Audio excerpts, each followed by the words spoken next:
Hi, welcome to Restrocast. Today my guest is Prashanth Menon, Regional Director, PizzaExpress. Prashanth's journey, while talking to him, I almost felt like it was a script of a movie where I think hero also discovers later in the movie that he's the hero.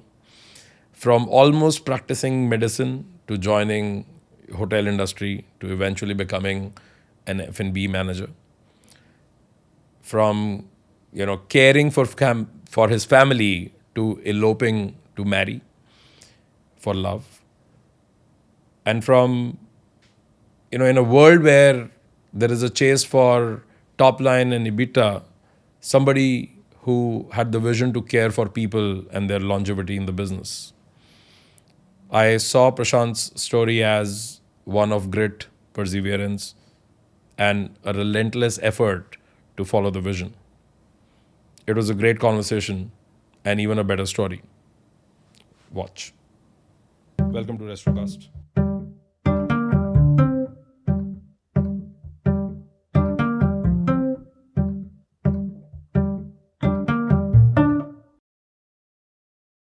Prashanth, welcome to Restrocast. Thank you.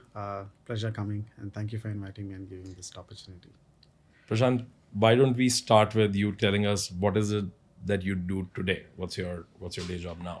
Okay, I'm the regional director for PizzaExpress for the MENA region. I manage the entire business for the UAE, and also be a hub support for the MENA region in terms of expansion of the restaurant. So that's what primarily. So what all markets do you cover in that? When I talk of MENA, it includes India, Kuwait, Saudi Arabia, Lebanon, Sri Lanka, the whole MENA region. How many markets in total? 14 markets in total. But having said that, we are currently present only in 4 of these markets. So then the next year future plan is to go into these markets and open up more Pizza Oh, Express. so you have a lot to look forward to. Absolutely. So either looking at franchising model or as an equity investing as well. So we're looking at different platforms. So this is what. Got it. So Prashant, we'll dive deeper into how this happened. How did you come to a point where you're responsible for 14 markets in Pizza Express? But I want to take you, back to where it all started. Tell me a little bit about, where did you grow up and how were the early years? Okay. Very much from India, born and brought up in India. Parents are from Kerala. So dad, when he was 19, he moved to Chennai. He was working for Buckingham and Carnatic Mills, which was Bini, which you call it. So pretty much my studies were in Chennai. Roots were originally from Kerala, so we speak Malayalam and Tamil. Born and brought up in Chennai. So I think from in Chennai, it is all about South Indians, very orthodox community. So we are coming from a very middle class family. Dad was from a basic junior engineer, and he became a foreman. So we were all pretty much in that colony circle, brought up in that very South Indian dominant Brahmin society, and that's how we all grew. Even though we had the roots of Kerala and food, my parents decided that you should be going in for matriculation because I was not good in studies, to be very honest. 10th standard was not good. I'm not a maths person, so I did not score good marks in maths. So obviously, I shifted from central board syllabus to matriculation, and studied. Matriculation means like state board. State board, exactly. So you in Chennai at that time, I'm talking this in the 80s.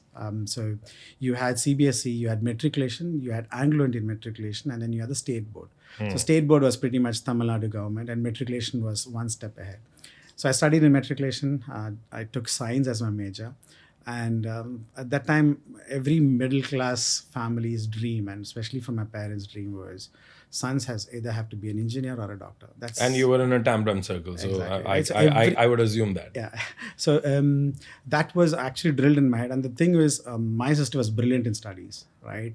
She was a topper in school. She studied CBSE throughout. She became the All India University topper in economics. So she actually raised the bar within the family. And I was the other person. So you know how it is. We're just 2 of us. So all the eyes were on Prashanth. What are you going to be doing? And then I went back and I said, maths is not my subject. I'm going to take pure science. So they prepped me. They kind of guided me to do medicine. So from 11th and 12th, I did science, pure science, and I love science. I love the subject science. Specifically, biology and zoology were my favorite subjects. Chemistry was not my cup of tea. So I put a lot of thought and said, you know what, let's become a doctor. This is where I want to see myself.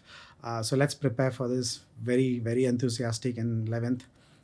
Studies was good. 12th was good. But then you realize that when you're in 12th standard, even though you have a cutoff mark, being a forward community, your reach into medicine is still more ahead, because even though you have 91%, under 91%, you have a million people standing in the queue. Yeah. And I didn't get my chance to get into state government quota where medicine was something which was going to be. Also, was it an induced ambition because of the surroundings, or It was. it I would really say yes, intrinsic? it was, because the place that a colony that I'm coming from is called. We were staying in Ashoknagar, and Ashoknagar is a very Ashoknagar, Mambalam, Mylapore. If you go and ask, or very Brahmin-dominated community, and it's there in that culture. I wouldn't say it's. We are all brought up in that. But you have to study well, you have to do well, you have to go for tuitions. No, I have a lot of Tamram friends. Yeah, so yeah. I know that So girls that- have to go in medical, boys have to go in engineering. So It's we like a had in our robotic process. colony, probably in my age group, there were around 30, 40 of them, and we had 40 flats, and every member knew everybody in that house. So that was a close knitted second family, I would say. Not even family or relatives in Kerala. It was more about my house and the family within the colony, and that's how we grew up. It was brilliant. So yeah, there were a lot of guys who went into IIT, BITS Pilani, REC Trichy. So my friends, some of them got into engineering. I did not get into medicine. So I said, you know what, this is not something which I'm going to look for. And my parents said that, you know what, Prashanth, don't worry about it. My dad was always at my side. Dad said, see, you know what you need to do, go ahead. If you want to do medicine, you can try and attempt next year as well. So you could study. So he said, why don't you study BSc Zoology? You like zoology as a subject. So I got an admission into Madras Christian College in Tambram and started to take BSc Zoology as my subject. I went to college. I said, nah, this is not something that I want. And then, I don't know, it was more about, I felt I'm wasting time because you saw your friends who are already doing things that they wanted to do. And I felt like, I'll be doing zoology, but I'm also doing medicine. So I was very undecided. And that's when my cousin, that's my father's younger brother, we were cousins, and he's from Bangalore. So I went and met him in Bangalore for a holiday during the first semester break. He was working. He was working for a hotel as a part-time, and he had completed his hotel management from IHM Bangalore.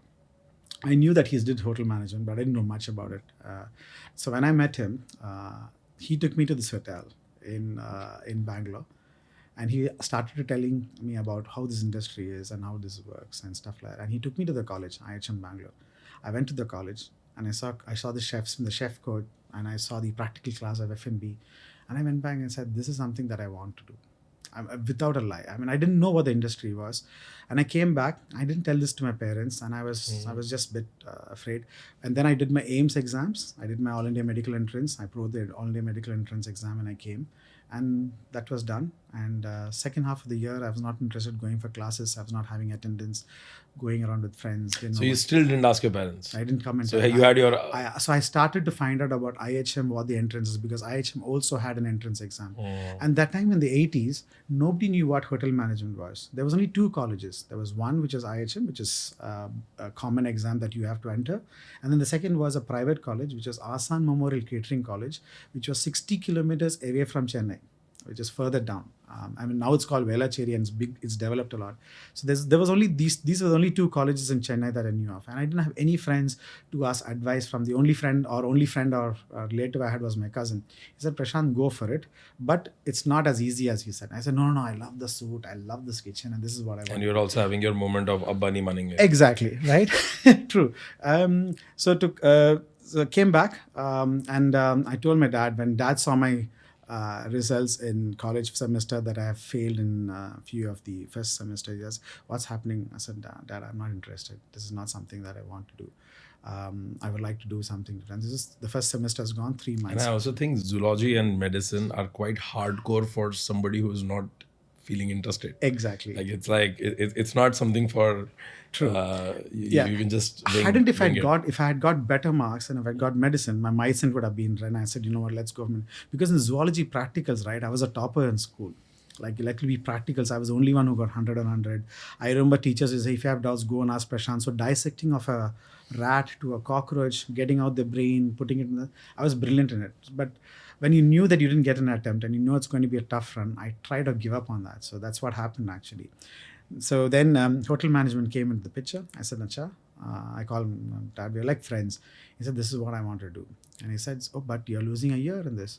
Is there an opportunity for you to go now? I said, yeah, I've already found out with my friends, but do you know anybody in Asan Memorial that you can help me to get into this private college? So he knew a friend, and then we went and met the principal of Asan Memorial School. And we discussed this, saying that my son is interested in hotel management. He would like to join. He said, why not? There's an industry that's open for all. Anyone can join. And it's a diploma. It is not even a degree those days. So hotel management was considered as a diploma 3-year course. So my father, after we came back, he said, Prashanth, it's just a diploma course. It's not going to take you anywhere. So why don't you do degree correspondence and do this as a mainstream? So he advised me. I said, Acha, let's talk about diploma separately and degree separate. I'll do the degree as I study, but this is what I want to do. And the fees was really high. At that time, I think it was around 12,000 rupees first semester. It was big. For Dad to organize that money, he had to go back, take his gratuity, and he gave the admission. I started school, and there was a big fight at home. My mom was not up to it. She said, because in the colony, everybody knew Prashanth is studying hotel management. So at that point, the image is, if you don't study, you will do hotel management. That's the image that was there. Believe me or not. So people are going for engineering with, I don't know what they call the compass or the gadgets that they go to school. Drafter. Yeah, right? They had that looks like a... And then we had my sister's classmate. She was my neighbor. She was studying in Kilpauk Medical College, and she had Stanley Medical College. She had a white doctor's coat, and they were going. And my mom saw there's no books. I had ladles, chef cap, hat, housekeeping aprons, knife, and a book on Tangami Philip book on cookery. My mom was like flipped. She said, this is not what I want my son to do. And it was true. Neighbors did have that impression to tell, like, see, if you don't study, you'll be like Prashanth. You'll get into hotel management. Oh. That was the chill. But for me, it was like, I found like, you know what, I'm the only one who's doing hotel management among all of y'all. But my own friends said, Prashanth's brilliant, man. Wow, it's so good. You're doing hotel management. That actually motivated me. So mom at one point, you won't believe, went to the gas at that point, because she's from a very orthodox family. I mean, she's never stepped out of home. It was always like that. They were brought up like that. For a fact that mom didn't even have a slipper to go out. So she was always a housewife. It was like that. Oh, wow. Yeah, so that's how that culture was. We were a very joint family. So mom did everything for the family. After marriage, she got married when she was really young. There was a big difference between my mom and dad. Dad had very late marriage and stuff like that. So yeah, so she at one point went to the gas and said, you know what, Prashanth, if you're going to study this, never mind about the money, either it's you or me. So that's the scenario. Yeah. That's the scenario. No, but I think that social acceptance it's very true. That's very true, because people at that time, they always thought it was only if you have to be successful, your children has to do this. Otherwise, they'll be failures in life. They're never going to succeed. That is a fact. It was in the 80s. That's how the whole place was. Even So I think even I can relate to it. I mean, not what you were telling me is like. That's hardcore. That's next level, right? Yeah. But I can relate to it in a way, like at some plane, for example, back in up until 10 years back, or even I'm still, I think up until 6 years back, probably entrepreneurship was looked at that way. Correct. I started back in 2005, and I can tell you that once I was still in engineering, but I started the company while I was in engineering. And these are not the cool startup days. So people never used to hear about young people starting companies. Correct.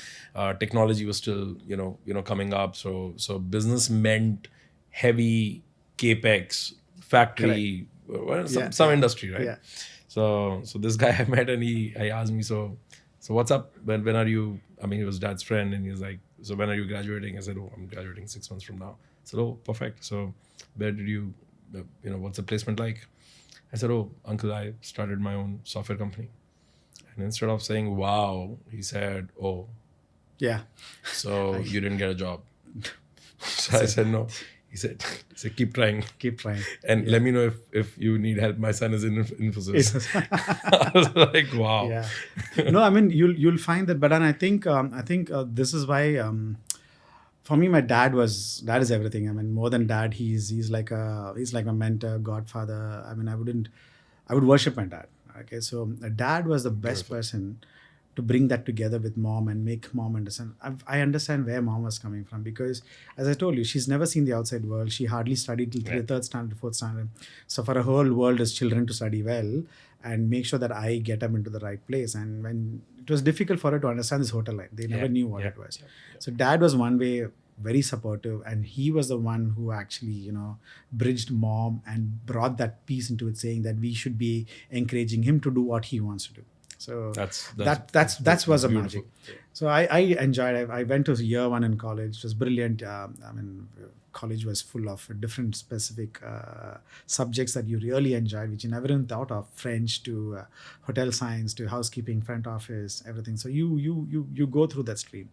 And as we finished the second half of the year, I got a letter from Kilpatrick Medical College. So what happens is, those days, there are people who do engineering and apply for medicine, both, who have taken maths and science. So they will apply for both, and there will be a lot of people who dropped out of engineering or dropped out of medicine. So when they drop out of medicine, there is a waiting list of people from AIMS. So AIMS entrance exam is basically purely on your entrance exam. It doesn't do anything with your academics. So on second list, I got a letter from Kilpatrick Medical College saying that pay 1,900 rupees to the dean, and you can join your medicine on the following. Oh, because you're I list. So because you're on shortlist, you're on waitlist, I got up. Damn. So you got one hotel management, you paid 10 grand, you're enjoying what you're doing, and then you get this letter from Kilpatrick Medical College that you want to do. Sweets, everybody was like, oh, Prashanth's going to medical college, blah. It was like, and at one point, I had like 6 days or a week basically to go and meet the dean and give the original school documents and stuff. And I told my dad, no, dad, I do not want to do medicine. It's going to take 5 years. And again, no, that's not what I want to do. Again, another picture at home, relatives, neighbors, everybody was like, convincing you. Something is wrong with this guy. At one point they said, Menon's son, they always call, something's wrong with Menon's son. He's got his medicine and whatever it is. He's blessed that God has blessed him to give him medicine. Yeah, he got the and opportunity. He's going back and saying that he wants to do a hotel management. But I think dad again, at that point of time, my maturity level was very different. At one point I thought, Prashanth, am I taking the wrong decision in life? And there was nobody to coach you at that time, right? Everybody's only telling you, go and do medicine, do this. But nobody was giving me that. But my instinct said, what, I like what I'm doing. I want to do hotel management. I didn't want to go for medicine. So I told that my dad, and said, what, don't worry about that. You do what you have to do. I went, I was always that, this guy, what's he doing? And for 2 years, it went on. After that, hotel management was something where I think from Asan Memorial experience, you learn about one thing. What I see from college, which I learned and from school, is in hotel management they teach you about not more on academics, it's more on practical. When you do, especially on a second year, you are exposed to hotels, and that's when you see a reality. Okay.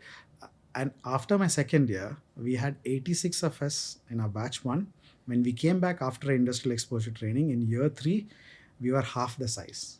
People left the industry. People left hotel management because they could just go through the. So when you finish your second year, and when you're in your second year, you have to do your 6 months industrial exposure training, where you have to go and do your practicals in a hotel. Right, as you're studying, and that actually is your learning experience, and you learn a lot. So you are exposed to front office, housekeeping, F&B, kitchen, purchasing. You go through all the department. So when I say all the department, it's like you start from the bottom. And I remember when I started, the first. And you don't get exposed to do it. So I was lucky enough to get into Chola Sheraton. which was the first Sheraton hotel in India, to do my intern, because you go in for an interview process as well to get into this. Is it the same Chola, Chola the Sheraton. ITC Chola now? No, Or? now it's been moved. You've got the new Grand Chola, which is Correct. in Mount Road. I'm talking about the old one in Cathedral Road. I think now it's Yeah, called it's- Fortune. It's called Fortune Hotel now. It used to be called Sheraton for the It used to longest be time, Shah, right? yeah. So first the Chola Sheraton, that was the first Chola Sheraton or the Sheraton property in India, and then the next one came the Mauryas in Delhi, and then you had the Park Sheraton. So Chola Sheraton had his own setup, and so I remember the first day of my training going back to Chola Sheraton was, okay, you're going to the hotel, white shirt, ironed up properly, good black tie, ready for the first day of training. Your seniors didn't tell you about the exposure, what's going to happen. So I went to the hotel, and that's then I realized staff don't walk through the lobby. Right, so I got the bus and I said, you know what, I'm going walking to the lobby. I'm working in this hotel. You don't know there was something called there's a back entrance for the staff. There's a small door which you have to go. I walked into the lobby and I said, I remember you had a tall Sardar guy who was standing in the dome, and he opened the door and greeted me. I was like, wow, this is the industry, Prashanth. Doctors don't get this. So I went into this hotel, nice, beautiful lobby, nice lobby music. I still remember it was a Skinny G pipe music in the background, very different smell. And it was like a dream come true, walking to the first time getting into Chola Sheraton. And then I went to the front office and I said, see, I've come, I'm so and so. They looked at me like that, and then I said, you have to, he will let you know. I went back to the dome and I said this. Then he spoke in Hindi. He never spoke in English or in Tamil, and I didn't know Hindi at that time because I never had fluent. I said, "Can you tell me in English?" So he said, "Go through that way." I went back, cycle, car park, and went back. And then those days nobody had scooters; it was all cycle. I went back. Then you can see cylinders, and you can see food pickup. Very different smell. It's not the smell, no music, nothing. And you walk back to security and you have a card, you sign in, and then you go to these long doors where you have big pipes running in. So that was an experience. And you go to HR, and then that's the reality check. And then you start into different departments and kitchen and so the first thing I told me is, Prashanth, you'll be starting with F&B. I don't want F&B manager coming and telling me, okay, good induction. He's going to be your person who's going to help you out throughout your F&B journey. I was like, oh, fine, brilliant. Went to the hotel line, worked over there for around 6 months. A lot of experience. Like I could spend another day to tell you about the Chola experience. So yeah, the supervisor came and told me, Prashanth, please remove your tie, and he gave me a bow. So the tie is only for supervisors. A bow is for waiters. Okay, and then I had the bow, and then first day I remember, probably around 200 to 300 plates is what we had to wipe. Learned that it was tough. In kitchen, chefs would talk to you about standing in the range. I've never worked in the range during my training. It was all about picking up stirrs, taking the requisition, filling up the coal and the charcoal and the tandoor, learning how to marinate stuff. And that was a job that you learn. And I think this is where people realize that in hotel, it's not about... it's about your personality. Will you be able to do this? Because it's not an easy job. It's not easy to work under different pressure. If you're going to be working as a chef, or even if you're going to be a service, how are you going to manage guest expectations and maintaining standards? So I think Chola Sheraton was the biggest lesson for me. And then when I came back to college in third year you decide what's your line of work. Do you want to? But by that time, what were you like? Now that Chola Sheraton happened, yeah. Then and all the music in the lobby had already disappeared. Reality, right? you come back to reality because then you're learning about, I want to know about this. For me, it was about, I actually volunteered for even the graveyard shifts, I would say, at those days. Nice. I always used to, otherwise, I'm not joking, I have stayed back. I kind of got into the books of the supervisors just because, you know what, hey, you ask anything to the Prashanth, he's ready to do it. You know what, let it be going, picking up stores. Chef, today there's no store pickup, give it to me. Like, sir, how many more plates? Let me go finish. I've started. So I used to set up 300 to 400 breakfast days alone. So I'll stay back. So it became like I wanted to know every nook and corner. It was out of pure interest, but it was tough. And I remember even for banquets, there were days where I have not gone out to the hotel, stayed in the hotel 2 days in banquets back to back. Prashanth, that's, I'm going to double click on that, right? Because that is such an underrated, thing in the world, right? That everybody wants their seniors to appreciate them. They want their organization and their company and their teams or whoever to recognize them. Uh, I would s- but just being available, True. can change so much. That's such Absolutely. a underrated. Of course, it's hard work as well, because Yeah. being available also means that you will be the one who will be picked. True. To See, do the because work. it was like this, right? It was a mindset about. I wouldn't say competition. It's about how fast are you going to learn. You only have a very short time of that exposure. Yeah. So for me, it was.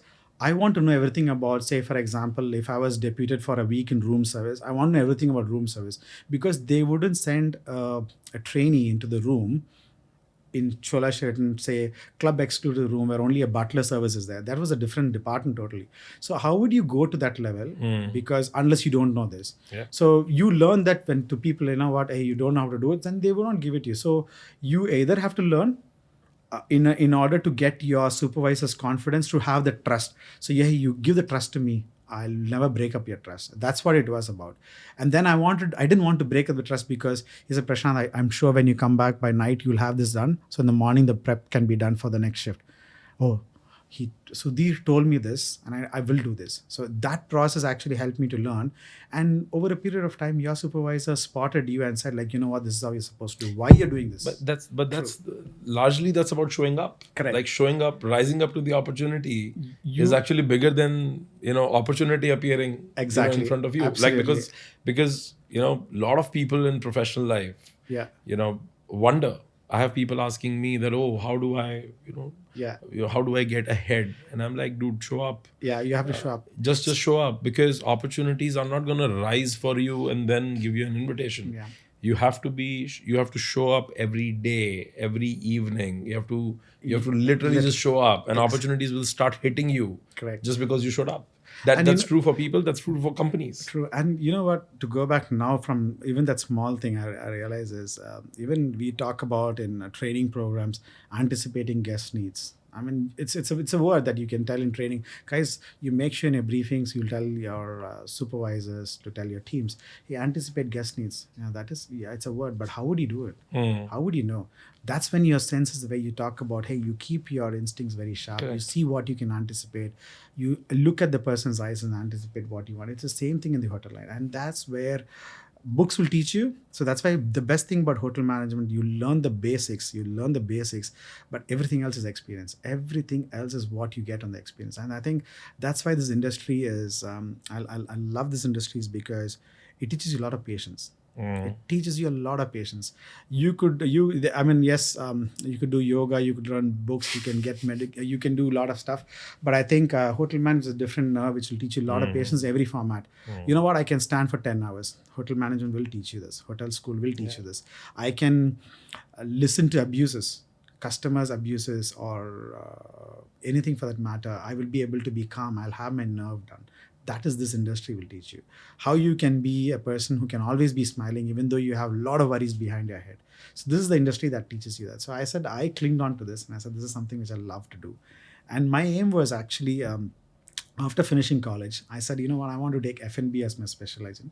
Even though I loved kitchen, I said, no, I want to be that person, or the F&B manager when I saw in Chola, like they have a very nice gray and black pant, crispy white shirt, red tie, and a nice blue jacket. I said, I want to be an F&B manager one day in life. And that's exactly what my dream was. So I started preparing on to get to the best of these campus interviews. At those days was very tough as well, because we had 2 colleges, hardly few 5-star properties, Connemara, Chola Sheraton, and Park Sheraton. Sure, That's it. sure. You don't get into this, then you either go into a 3-star hotel. So my aim was to get into these hotels.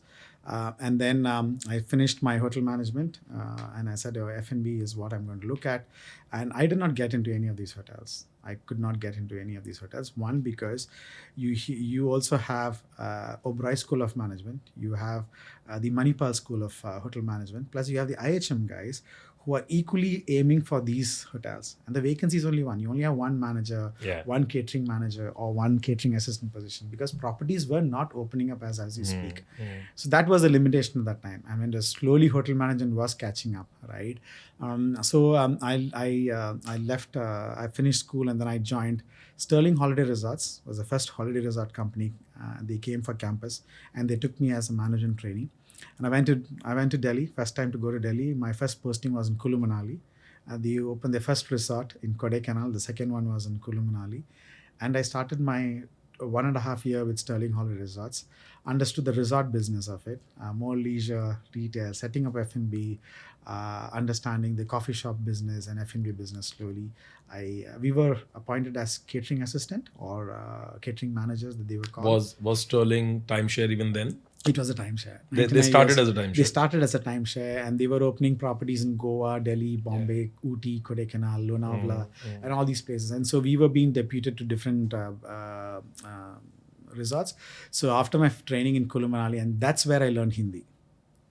I remember going from Chennai to Delhi, getting off in Delhi, and then taking the 16-hour bus from Delhi to Kulu. Kulu, yeah. That was a journey that was beautiful and memory. I still remember stopping at Chandigarh, having this beautiful North Indian dhaba style rotis and the best tandoori chicken that I till day have is that I'll never forget that. So that was a journey. I had a beautiful time. And then best thing about Sterling Holiday Resorts was it was a seasonal business. So you had a heavy peak season where you work 24 hours and then you had an off season as well. So I learned a lot. I had a very good resort manager who was also from hotel management school background. So he taught us a lot about management, and that's when you started to learn about management. The one thing that in hotel school or in hotel management they don't teach you, or in hotels, is if you're an F&B, they teach you more on wines, services. You will also learn about customers. It's always about customers. It is always about customers, right? How do you manage customers? What are the things about customer service and guest service? And I think from a resort perspective, actually knowing what a P&L is, what the costing is, what does a chef do, what's the costing behind that, you only learn theoretically, but practically it is not exposed to. So I think I got that exposure right in Sterling Holiday Resorts, where I took leads of small projects. And then we were sent on a deputation back to in Tamil Nadu, where we've had Kodaikanal, which was an opening. Ooty was opening as a resort. So Kodaikanal and Ooty was two different places. We were doing projects offhand and managing the the operation flow of setting up teams, job role, title roles, doing small JDs and job descriptions. Those days it was on a typewriter. So you wanted to get into F&B, but getting into a resort was still making you do a lot of hotel. The thing in resorts was you had the background of that F&B experience, but what actually taught you was you were actually asked to lead a lot of small projects. Because it is a new opening, they utilized us to get the SOPs and operations modules done with the guidance of a consultant, and like a resort consultant will come and say, hey, your restaurant square feet is going to be this is the theme of your restaurant, and the rest is you and your chef work together with the menu. You do that. So that exposure, I don't think you will get it from a hotel, because hotels you'll already have it. All you're going to go and blend in and execute it. So from that resort that's where I actually learned that skill. And at that time I was saying, why are they making me do all this when I actually wanted to work and wanted to take orders? I want to see customers, but we were doing projects back end. And then we opened up the first resort in after Kulu Manali. We came back to Fernal, Ooty. We opened up Ooty, and both in Ooty and in Fernal, we finished opening up the resort. The resort is up and running. And then it came to a point that now it's done. What else to do next? So the GM over there actually left. Okay, and there was a big change, because I don't know whether you remember, Sterling Holiday Resorts also had some issues in terms of timeshare. It got some bad reviews and stuff. Correct. Like that. So I decided, plus I was also moving a lot, and I felt like I need to be closer to home. And my sister got married and she left. Mom was alone at home as well. So I decided, let me come back and look out for something in hotels. And I got an opportunity to work with Residency Hotel. Though Residency Hotel was the first hotel or a business class hotel opened up in Chennai. Meaning 5-star service, but as a different price point. Correct. So Residency was the first product to come in. And I joined there as an assistant F&B manager. Started off my career over there and worked for 2 years. We had a beautiful restaurant called Chin Chin. Ahar was the first buffet restaurant. And they had a nice, beautiful bar. And I was managing that. enjoyed that whole experience. I learned a lot again. And from there, you dream about going to the next level, where I always looked at going to another country and getting more exposure. In the Because- hotels only. In the hotels. And you had a lot of your friends within the hotel line going to US, going to Miami, joining cruise Sure, lines. sure. Some of them went into Sodexo, some of them went into flight catering. And I said, where can I go? Where do I think is my next goal? So my sister moved into Dubai, and she was working for a travel line. And she said, Prashanth, why don't you come for a holiday over here? We'll send you a visit visa. I said, okay, let's go. So I came on a visit visa in 1996, right? 1997. Dubai. In Dubai, yeah. She was staying in Sharjah, but I came to Sharjah actually. I landed in Sharjah airport, and I was staying with my sister, and she said, Prashanth, why don't you give your CVs over here? And try." Was this place in 97 holiday now? I mean, No, it is holiday worthy? No, it I would say it was more on their side. So at that point of time, there were only two malls, which is very famous. I remember was Al Ghurair Mall and the Dera City Center. That was the shopping. Oh, Dera City destination. Center is that old? Is that old? Okay. Wow. Older. I mean, I think Al Ghurair Center is older than that as well. So people used to stay in Sharjah because Dubai was very small. It was only there as a hub, but Dubai was very small enough. There was nothing called Marina or JBR of Yeah, I mean, that I know, that JBR is like, I mean, 97, I will not even ask for JBR, right? Because I think Burj Al Arab was also not there. It came in somewhere in the mid 2000, of 2000. early Exactly. 2000, Early right? 2000. So I gave few of my CVs, and my sister's office, she works for Orient Travels, and I got recommended and I got a job I had an offer to work with Holiday International, which is part of Sharjah National Hotels in the Corniche, in Sharjah. It was a 5-star property at that time, and Sharjah was known for, I mean, they were not serving alcohol, and I had a good position and a good offer. I said, you know what, let me try. And I started off there. So I came in 97, joined Sharjah National Hotels as a maitre d', and then from maitre d' became a restaurant manager, and I worked for. How did your jump happen to like pure restaurants? What was that point? Because I had worked in residency before this, right? So I understood the restaurant operations, and both banquets and restaurants is what I was managing in residency. So with that experience and with the resort experience and a bit of Chola, I managed to get into Holiday International. And within a year from maitre d', I got promoted to a restaurant manager, and then I worked there for 3.5-4 years. And it's in Sharjah National Hotels where I think I learned a lot in terms of processes, where you learned about international standards. You also learned about, banqueting was very big over there, in a very different style of banqueting. Unlike India, more of standing, where to sit down, services, and, policies and procedures. The best thing that you learned over there was working with a multicultural team. You have a team which is of a different diversity, different teams, different mood swings, different way of working. Managing those, that was the biggest learning for me. Hotels were good. It was nice, interesting. But then at some point in time in your life, when you're young, you always dream about money, right? It was I'll explore the fact, like, you know what, I need to make money. I need to do this in life. I started to, my only aim in my life was to buy a house for my parents, because we never had our own house. We were always staying in a rented house until upon 2006, 2007. So my only aim was to buy a house of my own and, buy a house for my father and mom. And that was the only objective at that point of time. And I was looking at money. I said, you know what, I need to step up my career, work in a different hotel. And hotels are not like the best paymasters, is it? It was the same. I wouldn't say it was the best, because what happens in hotels is most of the hotels, they do give you a salary, and your accommodation and everything is being taken care of. So Correct. Yeah. How do you go next and learn, and at the same time also go up in your career? So I had my F&B director at that time.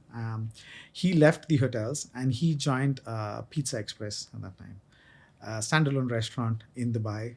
In 2000, PizzaExpress opened its first. PizzaExpress has been there since 2000. Oh wow. 2000 was the first restaurant. But I think that's also because of London, I mean UK and the Middle brand East are like exactly. Pizza Express has been there cross pollination is quite yeah, strong. exactly, since 1965 was the first restaurant opened in the UK. So it's strong heritage in that brand. So he joined Pizza Express and he said, Prashanth, hotel line is very different over here. It's a different market, and I think this is where the future is for the restaurant and hospitality industry. Hotels are there, but I think from a restaurant point of view is where you can actually learn, grow, and understand the business into a different level. So I said, fine, because sometimes what happens is when you have leaders, they take you along with you. Yeah. And we were a very good team in Holiday International. We were the team. We won the Emirates Salon Culinary Guild. We had a lot of awards that we won. We organized a lot of trade shows, university events, outdoor events, events for the royal family. So a lot of experience. We worked as a team. We were a very good team over there, brilliant team. So when he said that, I was like, you know what? Okay, I'll give it a try. So 2003 joined Pizza Express. Wow. And it's been 20 years? 20 years. 23 years. Yeah. 20 because years. I worked for 3 years in Sharjah as well. So if you look at my UAE experience, 23 years. But with Pizza Express, 20 years. Wow. Yeah. No, I mean, there was a break in Pizza Express as well. We'll come Yeah, to that. because I read 12, there was a right? break. Yeah. So you I put was- together, it's around 14 years because for 4.5 years, I worked for Etihad Airways as well in between. So I'll tell you why that happened as well. So came to Dubai. My son was born, and then things changed at home because they say, right, when they see your grandson, parents generally change in both sides. So that became eased out. We started living together over here slowly, and that's how my journey in Pizza Express started. Started off with 2 restaurants. We scaled up to 7 until upon 2008, and we were a franchisee model at that time. Right? Okay. So It was this was owned by somebody. Somebody else. It was a franchisee model, and Pizza Express was an amazing, brilliant brand at that time. I mean, the exposure that you get right from opening a store from shell and core to getting the process, everything in place, I think Pizza Express had it all. And I think this is the biggest difference in hotels and in restaurants. I think we were at the right time, and from an international brand perspective, I kind of enjoyed working with the brand because the brand was giving you that leverage to do things. And I mean, there was no, in hotels, what happened was you always have your boss above you. All right, you have the hierarchy, you have to follow a process, and you, that's it, that's your limitation. There's nothing more that you can do at that time. You had your own limitations in terms of, I think also hotel is like a very complex beast because it's also multimodal. It It's is. not really one business happening in that building. correct, Multiple businesses are happening in the building. organizations. You have engineering, housekeeping, front office, all fluctuating. Restaurant to is the like GM. a single. Yeah, exactly. And then you could go into the GM, but then I did not have I did not have the studies that I wanted to do where I could have actually mastered in Switzerland or done from Cornell, and then you could have actually stepped into the leadership program, go into a GM or on that level, because obviously I just did my hotel management diploma, and then I straight away came to stream, and your family, your life, and then you just need to work your work. And I was always looking at money at that time, to be very honest. And my own aim was to get a house back home, clear out everything. And my dad got retired as well. So I was only bread winner for my family, take care of my parents, take care of my wife's side as well. I had a family. So money was actually a goal at that time. How do I get to career and money? So Pizza Express gave that platform. By God's grace, I was able to grow from area manager, ops manager, head of ops until upon 2008. How much was that? Because you were still showing up for all your seniors. When you say that, in the sense, I mean, how much was that? Because Prashanth was always the man, that gets job done, is always available to do that. Is that something that you carry all throughout? Are you still the most available? I mean, always available guy? I'm always the available guy. And I think that's why people like me. You know what? With Prashanth, you tell him anything and anything he would do. So I think that's where from Pizza Express brand itself, I kind of got that to my seniors, or because you know what, let it be today from a brand.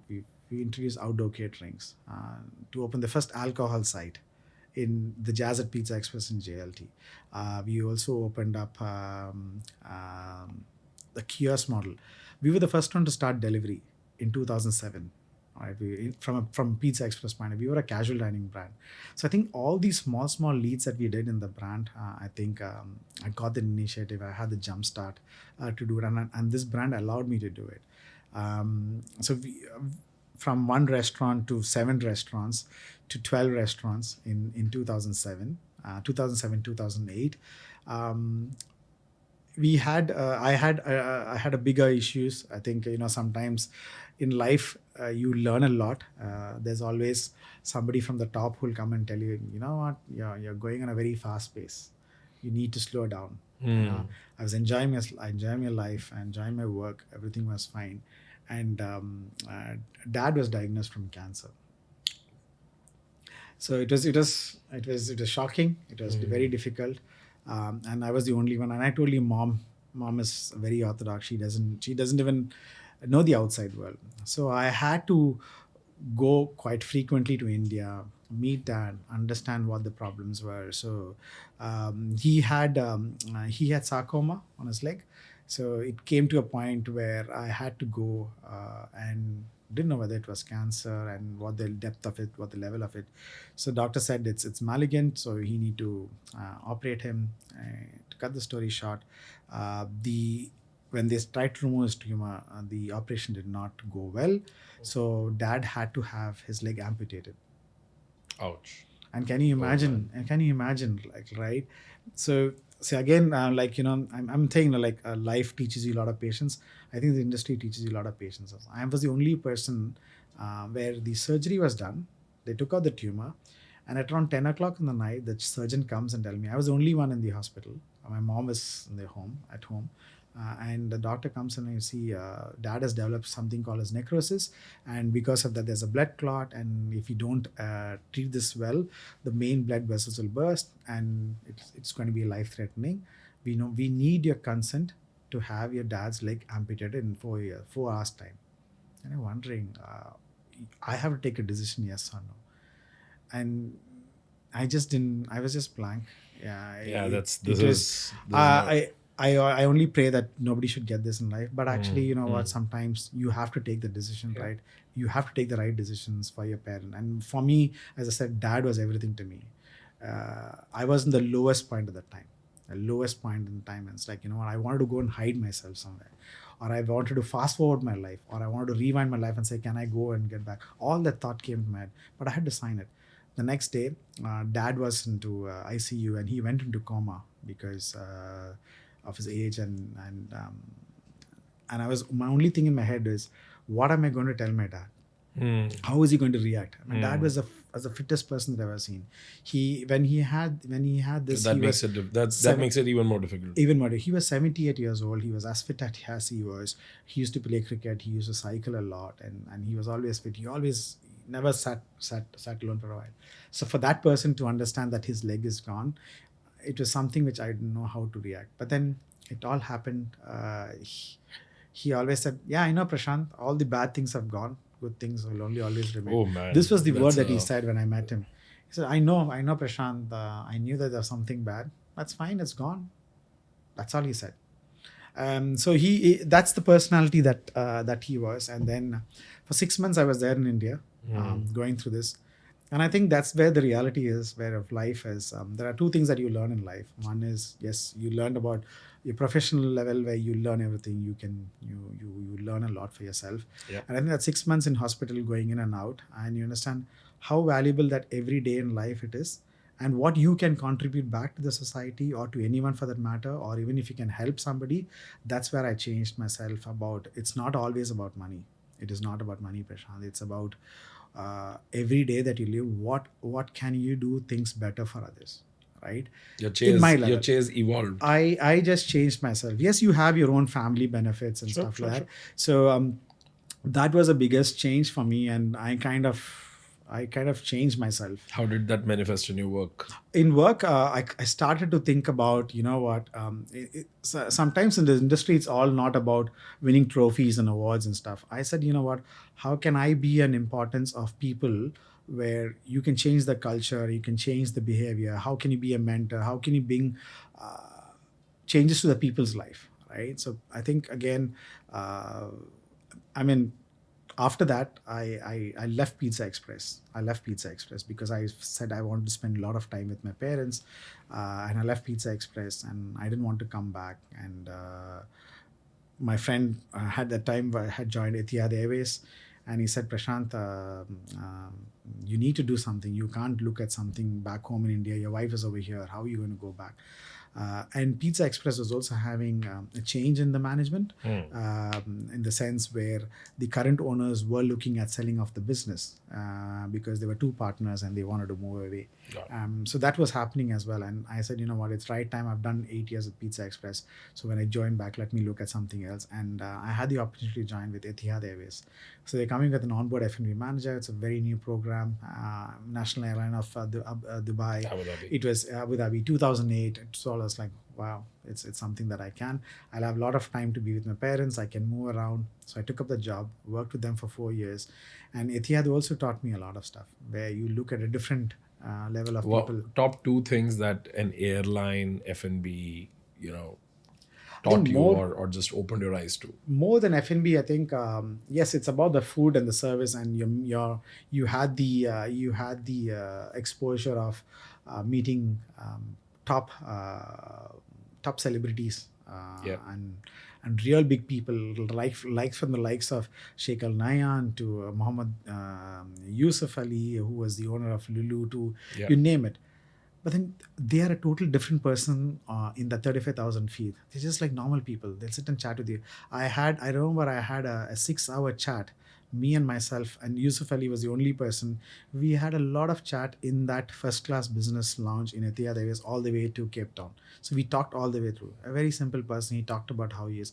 So that's something which the airline that's gave you. beautiful. The other part is... Why were you on that flight, by the way? So onboard F&B managers fly on a long haul flight. So you are basically... Oh, you were an onboard F&B manager. Oh, okay. So you do all the long haul flights. So you do flights to Sydney, New York, Melbourne. Yeah, of course. So that's another 4 years of an opportunity where I had an opportunity to travel throughout the world. Managed to go and see different places. Oh, so you were flying for years. Yes, it was a flying job. It was a job where you are responsible for first in business class and you take care of that needs. Sure.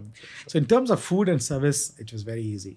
But what I also realized is the cabin crew job and the flight deck, those jobs are also as equivalent. We don't realize this. We only look at that as the most glamorous job.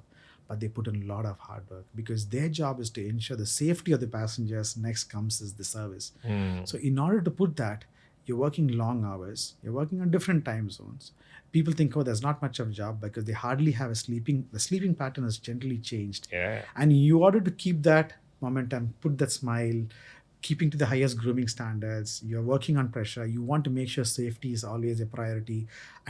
There's lots of medical cases that you see on board. Yeah, I'm sure. So imagine that you're looking at customer service, but it's also in a different service level. So your service is very different. And then you need to talk to captains. Yeah, they paid well, they do well, but it's a more stressful job.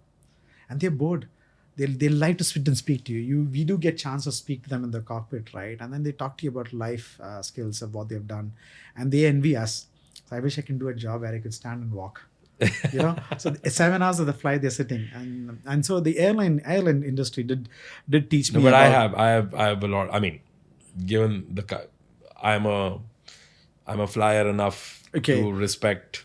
You've seen it, right? Yeah, I see that every day. I mean, for me, that's. But sometimes people don't appreciate. I've seen customers. No, I also understand why people don't appreciate because they don't see them a lot, exactly. right? Because if you're traveling once in a while, for you it's like my experience today.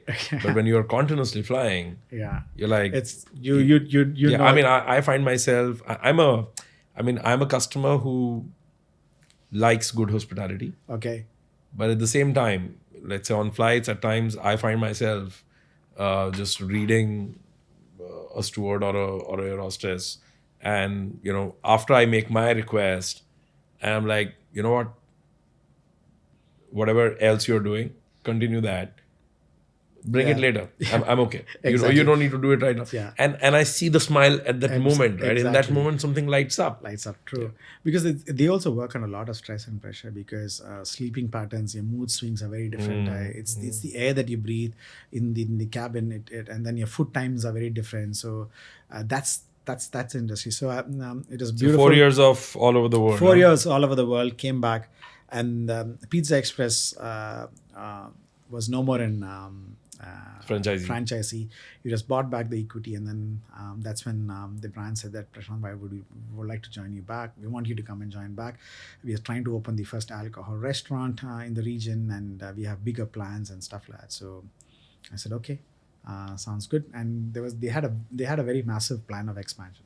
So I joined Pizza Express in 2012 as the head of ops. We opened the first alcohol store, which is Jazz at Pizza Express, in 2012. And then we went to the other Emirates, Jumeirah, Fujairah, and other places. We opened the second alcohol restaurant over here. And I've been there from head of ops to director of ops, and now I'm the regional director. So in this cycle, after I came back from India and that whole, I kind of changed my approach towards managing this business. I mean, Pizza Express, they always call about very rich heritage, beautiful DNA, and brand. And we were not a brand at the franchisee model where people wanted to work for the brand. Right? People in Dubai were always looking at salary.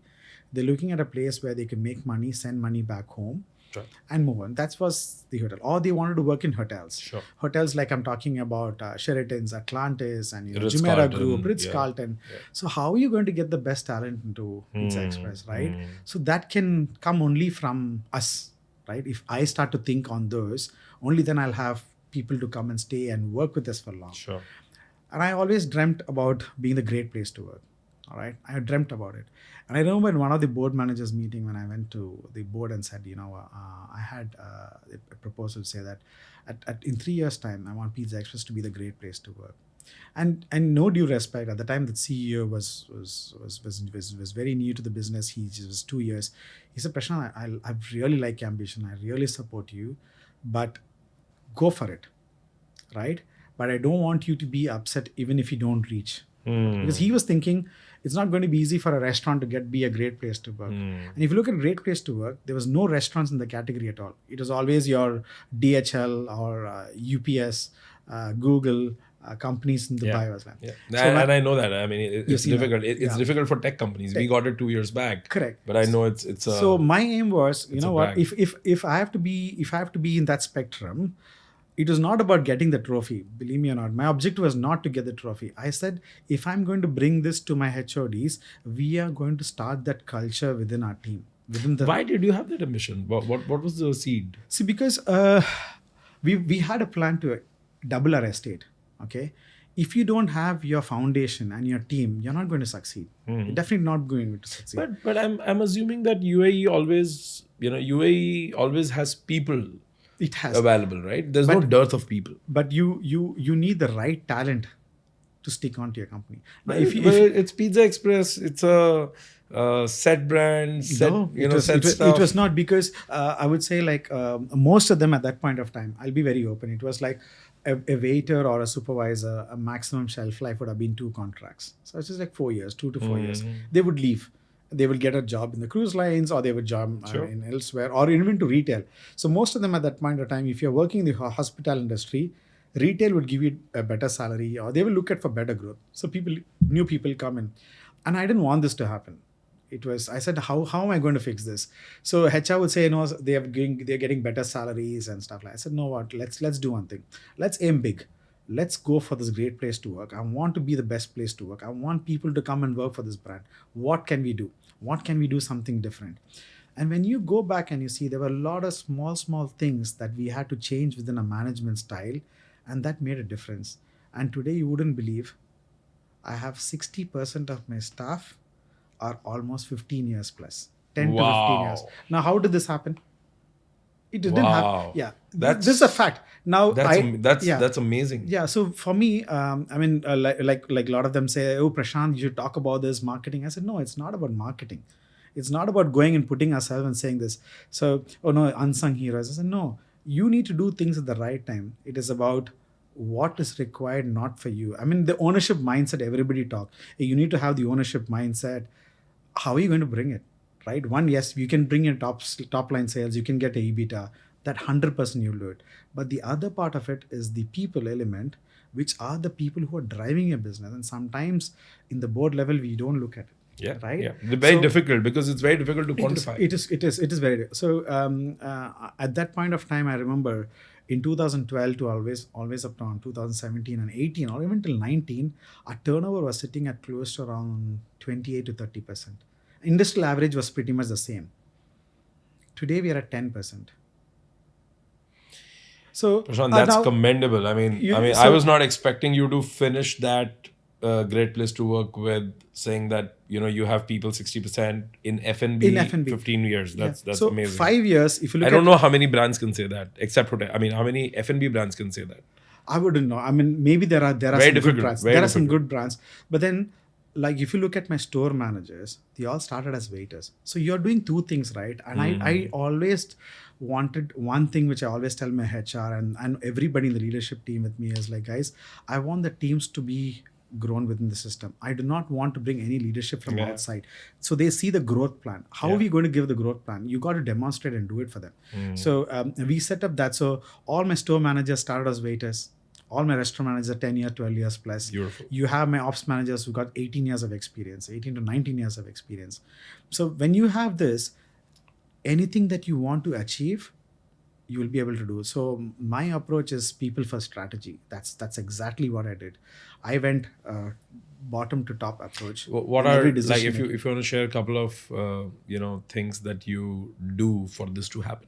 What are those simple looking but deep insights very simple about thing, people? yeah. Now we always do talk about celebration, employee recognitions and all, right? Simple things like any new employee coming into the business. Supposing if you are going to join Pizza Express, you will be welcomed at my store with a celebration on a day one. When I say celebration is, you'll have a small cake. Everybody around the team will come to you. Your store manager will come to you in that particular store. Yeah, that's what I'm saying. Yeah, everybody any who was there, employee. any employee who comes. Let it be a friend of the house, a guy who was in the kitchen, friend of the house, pot wash or kitchen steward, we call them. Anybody who's joining the business, right? Irrespective of whoever it is, you start off with a small cake, welcome them, and straight away they get an induction into the store. Induction doesn't mean straight away do this. No. So they go to the different process. So our induction program is very, very involved to talk about the brand. So we have a very good induction program. We talk about the brand. We give them a welcome kit. We make them be part of the family. We talk to them about the UAE, what this culture is about, what this brand is all about. So they know everything about the brand before even they start their first step of their training journey. So that was small. And at the same time, if anybody was leaving, we also celebrate with a cake.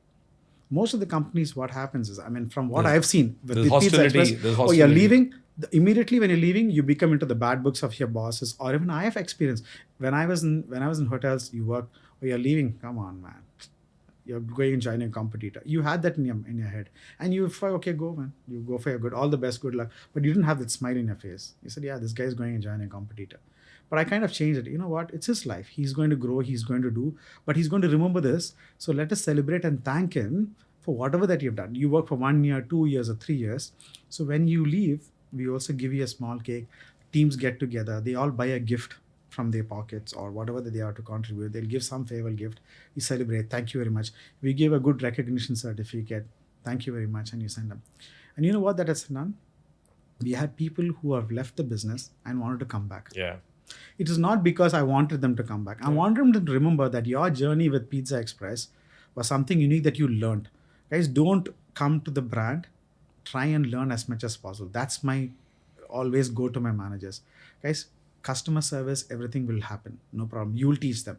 What you cannot teach them is about the values of the company. We can put value posters in our restaurants everywhere, but it has to come from you. Yeah. So percolating that down. Yes. You are the owner of the restaurant. Store managers, I empower them for everything. They can take every critical decisions, good or bad. Sit with the team. If one team member has a problem, it's a problem of all of us. If one team member has a problem back home, he's having a problem, will it be financial, monetary, we are all together to support. So that has been cultured down to them. And then we built up small rewards programs like, recognition of the team, not only the front of the house, back of the house. We've got a very good rewards and recognition scheme as well. That speaks volumes. And all that's you've completed 5 years, We celebrate. You completed 15 years. We bring you in a limousine. We have a good staff party. We had an employee who completed 22 years before even I could join.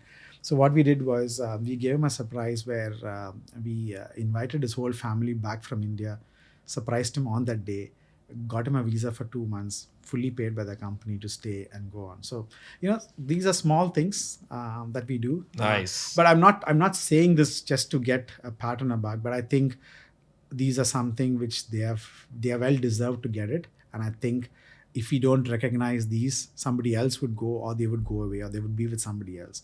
So for me today to take any decision in a company, I'm able to take it because you believe that the foundation is there. You believe that the team can do wonders. And it's the same thing with even the biggest thing that we did also on the brand was HACCP certification. So we are the only restaurants that are fully certified on HACCP. Now, when I went for HACCP, everybody said, okay, you can take care of customers, you can bring in safety. How do you bring HACCP to your system for restaurants? Hotels would do it, or big. But you're saying that you went for HACCP certification. You're saying this is not something that is mandated by Pizza Hut HQ? No, nobody goes for HACCP It's not a certification. mandate. Yeah, HACCP certification is totally different. So which means you're going to be the best in QS, ensuring that you give safe food to the customer. Yeah. So how do we be the best in that segment? Okay, one in people, yes, we put benchmark. Now, why I'm telling you this is because you can dream big because you know that your teams can deliver. You know that you are giving the right tools for them and they are encouraged to do this. So resistance is always there. You will always find resistance of people coming and telling you, Prashanth, this is going to be tough. HACCP is only for production and unnecessary. Why do we need to do it? I said no. It's about bringing that awareness and the food safety culture into the team because that's very important for the business as we go now. Allergic tolerance are different. We have cross contaminations. There's lots of things happening. So we ensure that all my store managers are level 4 qualified in QS exams. Wow. Not even level 3.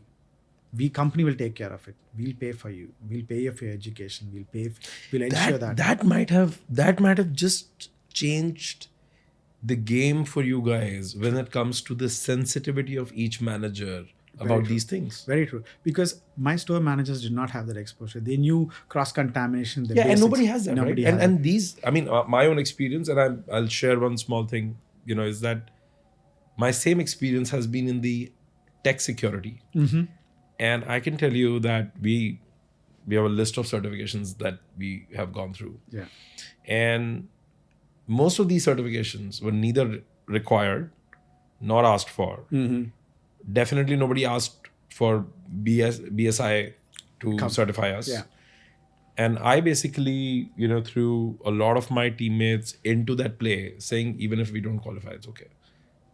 Let's just go through this. We hired agencies and we told them that we don't want certificate. Take us through the program. We want to learn. Right?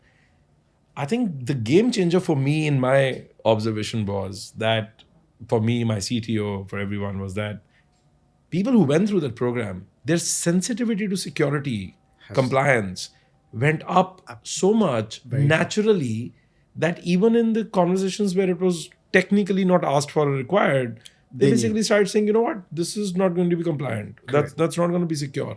And I was like, you know what, this is perfect. This is exactly what my thought was. It was not about putting a HACCP certification picture, or neither the authorities asked for it or the brand asked for it. Yeah. But I said, let's aim for it. The reason why, because we need to build that culture, right? Now, if I don't have an end goal, if I don't have a goal that this is what I want to do, I'm not able to do it. My end goal could be, my end goal is my store managers to be exposed to this training and pass and get a certificate. No, my end goal was that because I wanted them to learn. So we went back and said, you know what, every store manager has to pass level 4. Level 4 is 90%, 85%, I think 80 or 85% above theory exams. 4 days of classes, you go and write, and they learn everything about food science. So for them, it was like, as you rightly said, they passed. Then when you're going back to them and saying, hey, these are the processes, these are the KPIs that you need to go, it became easy for them. Yeah. And then for level 2 supervisors, we made level 3 as a mandate that they have to pass. And within a year time, it became so easy that teams would go and execute things that they want. So your kitchens are always safe. You don't need to worry. You don't need to think about a consultant because you've already installed that system into place. And it's like, once you know, right? Correct. It's like, Absolutely. And I think hospitality, Sodexo, small projects that I learned in the past, and even for airline procedures, I think that's where I kind of got some sort of experiences that I had. And I said, you know what, unless and until we don't give it to them, you're not going to get it from small restaurants. I mean, we didn't look at it as a brand which has been there, you're copying, pasting it in a smaller format. What else niche things that you can do to make it better? And I think that's where we nailed it, I think. And I think from today we've been as a hub support, and I mean, we've got a wonderful CEO right now. Her name is Paula McKenzie, and she's an absolute a North Star approach. She always has the big vision, a very bold. She's the move CEO of the group. And when she came into the market, she said, Prashanth, you always need to think big. And you know, that one shot mentality, that is what you have. And now we are embracing that, you know, one team, one goal. And that's the mantra now for our business. And then from her vision, it's very simple. Getting your basics done, and, you know, ensuring how, I mean, that one shot mentality is so true, because I also relate to you know, that experience that you have with the teams as well. Is like, you only have that one chance to your customer, and the same thing with your employees, or same thing that you're going to tell your customers or to your teams, because what you're telling your teams is what they're going to relate to your customers. Correct. And the same thing with the management as well. What we are going to react is what is going to go on. So I think that's where we're able to. Given that, given your commitment to your, you know, role, to your job, to your team, you know, both when you were, I can consistently see that, you know, pattern, and I can also see, you know, a lot of you know, conviction on, you know, challenging the status quo for good. Yeah. You know, be it career, be it, you know, organization building, institution building. What do you look at in today's, you know, when you see people, if they're not rising up to the opportunity, or, you know, there's so much chatter about work-life balance and you know, professionally, you know, don't do more than that is required. When you see these kind of chatter around, what's your thought? What's going on? I think I sometimes give my experience to them. So like, this is the same thing with even ops managers and others. Where Do you think there's a work-life balance? There is. It's up to you as a man. Like I mean, before I answer to your question, I'll tell you. You know, with the same brand for so many years, there's a lot of different opportunities that you could you've got, and you wanted to join a different organization for a better role. But you know what I said? When I wake up, I want to go and work. I want to go to my office and work. That's what the brand has actually given it to me. And I love to go to work. It's not about the salary. It's not about the title that I hold. And it's about, I mean, in head office, right? I'll give you a simple example. We have a work culture where you wear your personality, you come to work, there's no time in, time out. You finished your work, you can go. There's no problem about it. So that I encouraged everyone to go and have annual leaves. Guys, you can't carry forward annual leaves. You have to go and leave. Tell me what you did in your weekends, right? But in hospitality industry, that's very difficult. It's very, very difficult on a Christmas or a New Year on a peak shifts. Your key managers cannot go on leave, right? And they're doing different shifts. They're doing morning shift and evening shift. Evening shifts, their wives are here. They want to go for a... But I kind of changed that. I said, you know what? It's up to you. You're the owner. You know when it is required. You can change that apart, how you want to do it. And that's why we had empowering teams below you. Empower your teams below you to take that step. You know, it's not necessary that I want my manager to be in the beacon. Yes, during busy hours, you have to be there to manage that. But if you have your second in command to take that role and you can be off, that's fine. So we've given that leverage and that freedom to the teams as well. And I said that as an example. And you know what? Hotels are like, in the past, if you want to go and ask for leave, Prashanth, why don't you go on Jan after this big peak season? So I said, in our industry, there's peak and non-peak will always be there. So if somebody has to go during peak, and if, you know, once in a year, if he can go and spend that time with his family, that's going to be a big game changer for him, right? And I trialed this within the teams, with my ops managers as well. And there was no difference. Things were the same. That's because it's in your head that you think that these are things that will not happen. Or if my store manager is not during the peak weekend shift, the entire operation is going to be collapsed. That means there is something wrong in the system. Or, you know, I judge the stores in the absence of a store manager. how well the store is running without the absence of a store manager. That's the key, and I think that's happened now. So most of my store managers or even leadership team, it's that freedom of taking your leaves is there, and I think that's because I think they have developed that culture within their with their juniors. Or That's a big things. one. Yeah. I'll share one thing that I read. There's this book called How Google Works. Uh-huh. It's co-written by Sheryl Sandberg and Eric Schmidt, the CEO of previous ex-CEO of Google. Sheryl Sandberg used to be at Google for the longest Yeah. time. She became the CEO of Facebook. Correct. So she basically wrote one thing which stayed with me. She said that every year when I joined in Facebook, she said when she joined Google, one of the leaders she was working with probably, they had a rule that every year they will send a team lead or an important person on the team, a team manager, on a 15-day compulsory leave, phone switch off and email switch off. Yeah. And she said, it was important for two reasons. One, for team to understand that they should be able to run the show without, that person. Yeah. She said it was also important for that person to realize How they measure the team in their absence. that things can work without them as well. Yes. And that also means that they can take on bigger things, better things, or in case things are breaking down in their absence, probably they need to do this better. Absolutely. Probably it is not done enough because they're just holding the fort like this, and as soon as they're out, the fort is like falling down. So that stayed with me. That's a beautiful concept, and I think pretty much what you are saying is also that. Yeah, because I also they would say like it wouldn't be possible that I have to be there on certain shifts. I was like, no, it is not. But managers, we had few names. And Varun, even if you're not there in the store, man, I want to see the store running the way you are. If you are going on a 1 month leave, irrespective of peak or non-peak, it still goes on. The show will go on, right? How well it's going on is the question mark. Is it going on where Varun is there under his umbrella or is under his supervision or in his absence? So I think that's where we scaled up as well. Even from our guest scores to our mystery audits, sitting at 87 today, we are benchmarked at 95. So that didn't come because of I thought about it. I think everybody in the team thought about it right from bottom to top. So that's where it has helped us as well. And I always tell my managers, this is something which I don't read books a lot here. I'm not a good reader, but I love to listen. So I watch a lot of documentaries, TED Talks and stuff. So Simon Sinek. Right. So there's one thing which really caught my eye 2 to 3 years back is I want to read his book called Why as well. I want to read it at some point of time. So I think I got fascinated with this quote of what he was trying to explain in one of his TED Talk shows. When the ski slopes are there, where you have the skiers going down for the race, they do see obstacles, right?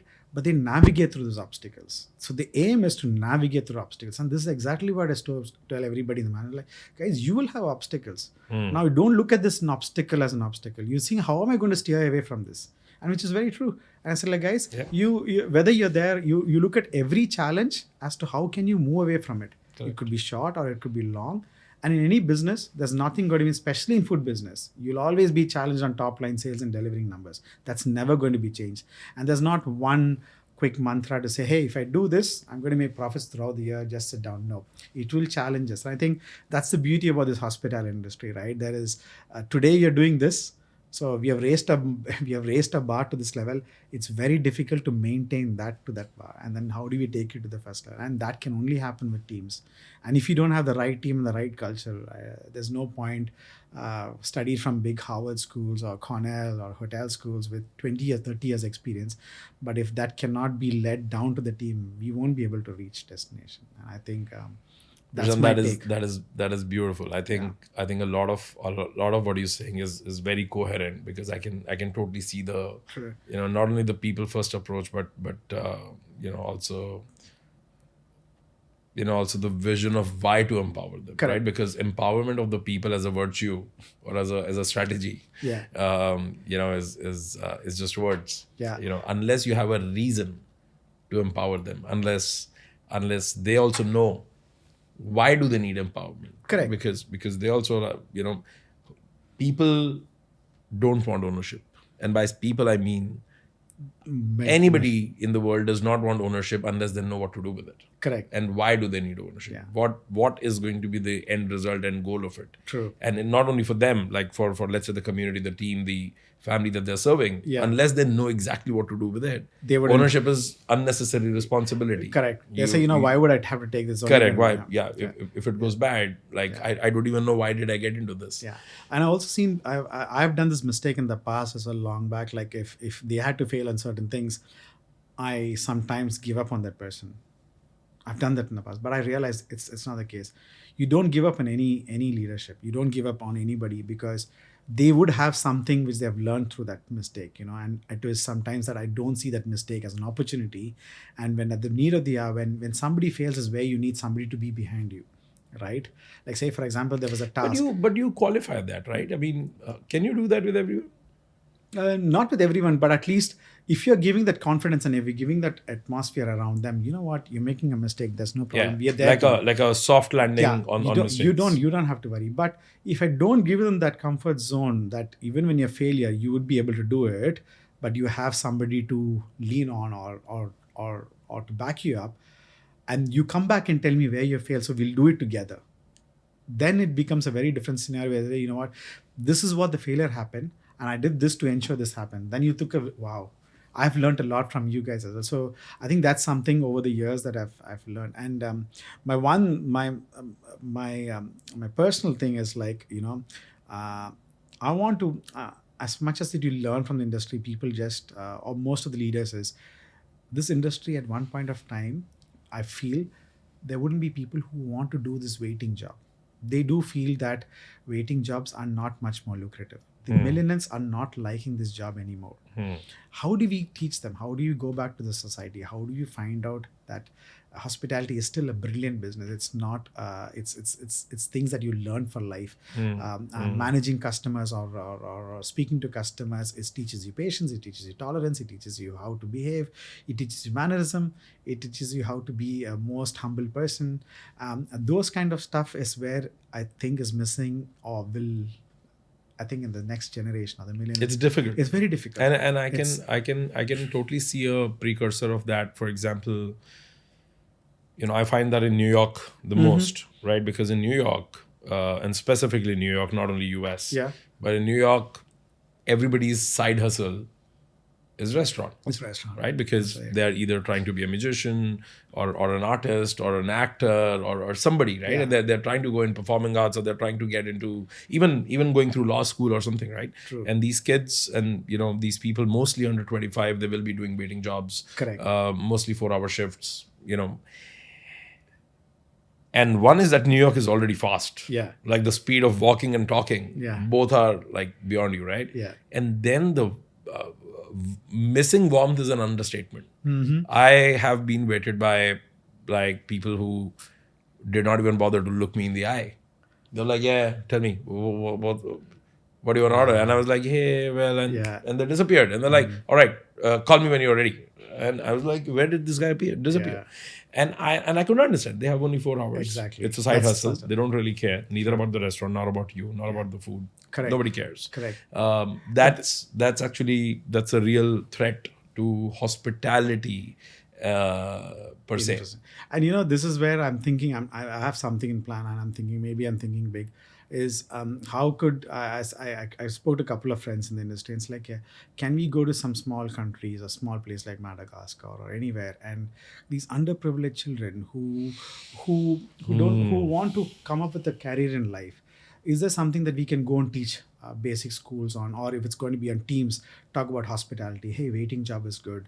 You could do this as a job, as a professional career. We can take you through this and stuff like that. So there could be something from the industry itself to lead and bring out those people into this industry, because at some point of maybe they would not be there for long, but at least there'll be a stepping stone. So they learn something in their lives where they don't know about this industry. Like I didn't know anything about hospitality industry, but some of them, yes, as you rightly mentioned, in New York, they're going for studies, but their main focus is else and is the hustle.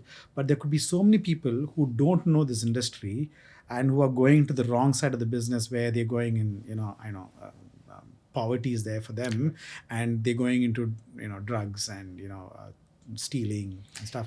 But if you can teach certain things, yes, it's there are a lot of programs, but I don't think there's much being done there. No, And I think I want to contribute somewhere in that space. Yeah, and I really am looking forward the next is to contribute in that space and see if I can go and teach them those soft skills and bring them even to PizzaExpress, work with us as a brand. It's not about salary, but as an end career for you to go and and also the exposure, right? I mean, exposure. it's just brilliant. Exactly.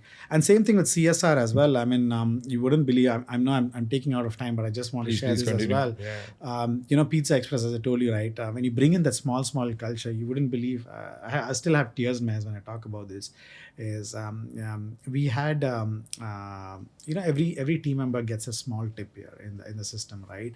And this particular restaurant's in the thing, whatever tip they collect, they take a small portion and put it into their kitty. Right? They have a kitty over there. And what the teams were doing in the store level was, one of the managers going to Nepal, and he's from Nepal and all that. He spoke to other restaurant managers and all the team members and everybody. Hey guys, I'm going to Nepal. This is within the store level. I'm not hearing about this. I don't know this has happened. I only hear this after it happened. And what they did was they collected the tips, whatever that they have, they get, and they go to this place in Nepal, and they had an earthquake, and after the earthquake, the schools were all gone, they didn't have anything. So they went and got an entire kit for their physical education department, like football nets and shoes. And for the science and computer science, they bought 6 computers and lab. So that is coming in from the thought of a store manager to a waiters to everybody in the team. Everybody's contributing to think, from hey, a pool. we'll all contribute and support. I'm going to Nepal. I have this, not about publicity, but they put that smile on their face. And I was thinking, if they could think this level, why couldn't I think in that CSR one? This was 5-6 years back and recently the name. So today now, we as a company, and I'm within ourselves, we have collected almost 40 to 50,000 dirhams purely from the thought of the staff. The staff sometimes get only 5 and 6 dirhams, and now with credit card tips it's not there. But out of that 5 and 6 dirham, they still contribute 1 dirham to that from their level, right? So it's not about I got my tips, I'm going to make the tips is going to make me extra money. But if everybody should accept the challenge and the thought, and to bring that into the system. They've helped people who wanted to have a kidney transplant. In Philippines, they've gone to a small village and they've for 3 days food, schooling, kids, everything for school. So that's something CSR which is there within the company. That's amazing. Nothing to do with marketing to put an Instagram page saying that hey, PizzaExpress is doing a CSR. But you know what? Even for that matter, I think even that should happen. I personally feel that I don't believe in this personally because I feel like no, I believe in it because unless it is naturally taken. Like for example, if Prashanth, if your boss, example, like if your boss sees your recognition and your talent, he will recognize it. I don't have to show it. In the same analogy that I'm looking at, if the CSR is captured somewhere, it's fine. But I do not want to go and propaganda it and talk about it. But I mean, I that's me. No, absolutely, and I agree with you because at a personal level, I'm also that. But at the same time, I do believe very strongly that when you do good deeds like this and you talk about it in public, people get ideas. They also get motivated to do that because, like you said, right, you did not have this idea until you saw your staff doing it. Yeah. There are many people out there who don't have that idea because they're just caught up in the race every day. And when they see, hey, you know what, this is very cool, this is actually interesting, we can also contribute to this. It's always good. No, that's interesting. I'll keep that in mind. But I totally agree. I totally agree. But the objective was I want to do that. So I think understand. Focus is all about, sometimes it's all about that work stream. One is getting your results achieved.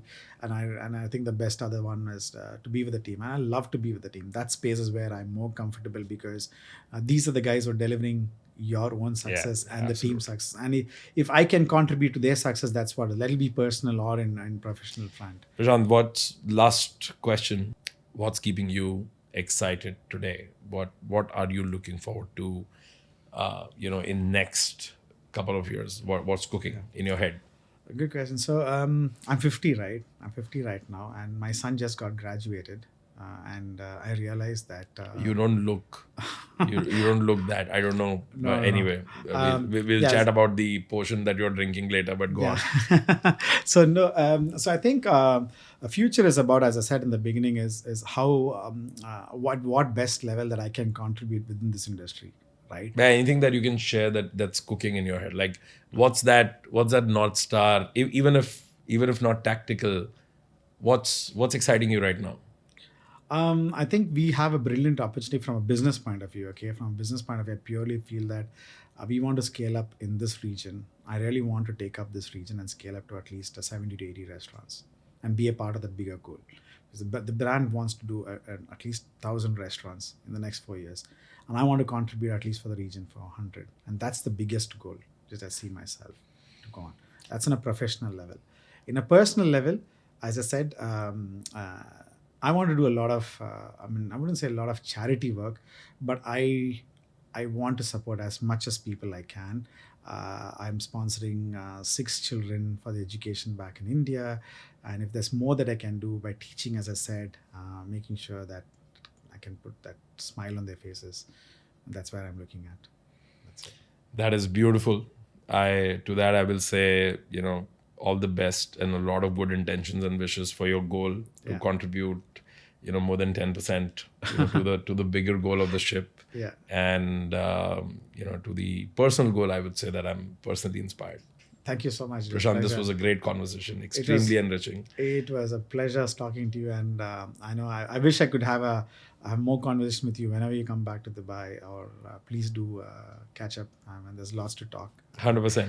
So Thank you. Thank you. Thanks a lot. Thank you.